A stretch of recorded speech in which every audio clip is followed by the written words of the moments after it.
What I know about 10-year-olds is that they are starting to care a lot about their friends. And so what I want to encourage you to do is to fuel this newfound interest in their friendships and relationships. Anything that you can do to help empower them to know what is and seek out healthy relationships.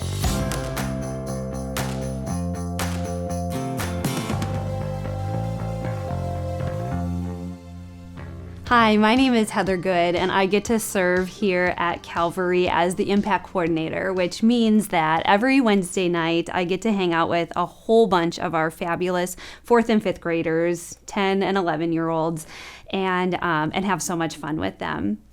When I am not at Calvary, I teach high school, and when I'm not at the school, I am hanging out with my fabulous family, Charlie, my husband, a 6th grader Otto, 3rd grader Emmett, and our youngest Etta, who's in preschool. So before I taught high school, I taught middle school for a while. And before I taught middle school, I taught 4th graders, which are 10-year-olds. My favorite story, one of my favorite memories of teaching 4th grade was one day before school started, I was walking out into the hallway and I noticed this boy who was in a locker that wasn't his. And so I went over there. I'm like, hey, bud, why are you in this gal's locker? And he just had this look of terror and guilt and I'm so sorry. I was going to put this note in her desk or in her locker and I really shouldn't. So I'm sorry. And because they're super cute, he handed me the note and then took off outside for morning recess. And of course I was super curious, what note is he putting in there that he really shouldn't? And so I looked at it and it legit said do you like me, with little boxes, yes, no. And he had a maybe on there. Oh, and signed his name. So it obviously melted my heart. And when he came back in from recess, I slipped it back to him. I hope she says yes. Go put it back in there. So again, they care so much about who likes them, who their friends are. And so what I want to encourage you to do is to fuel this newfound interest in their friendships and relationships. Anything that you can do to help empower them to know what is and seek out healthy relationships.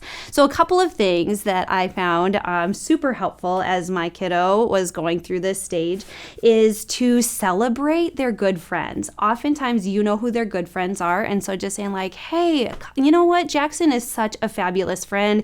He comes to every single one of your birthday parties, and just celebrate those kiddos.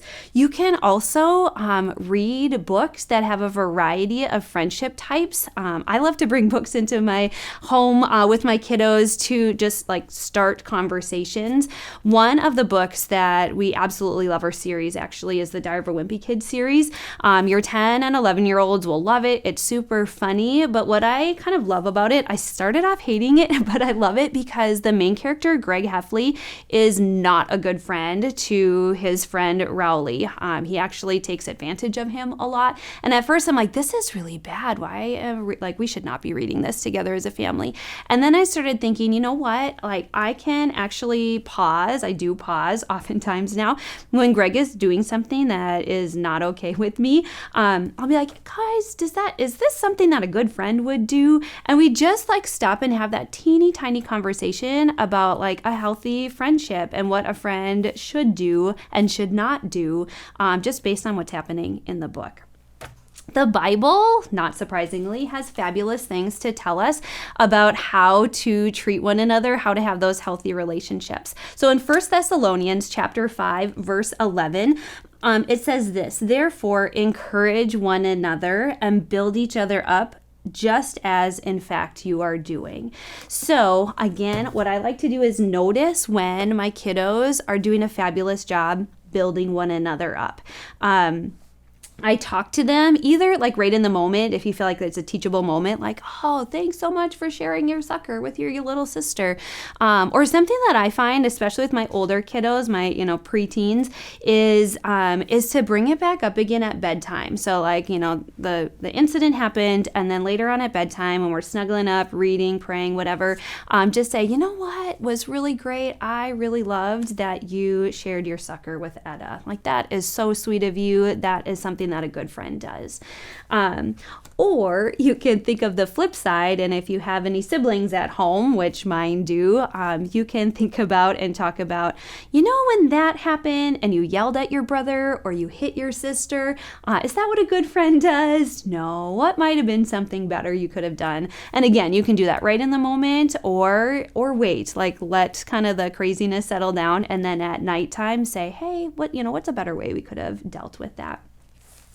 So what I really want to encourage you is don't let this beautiful preteen stage slip on by. They are perfectly primed for you to just teach into them great, healthy relationships.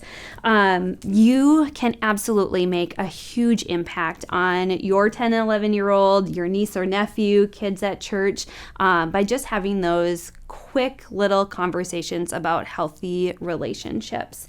And we at Calvary are so excited to walk alongside you as you do this. Be sure not to hesitate to reach out and connect with us. Thanks. Have a good night.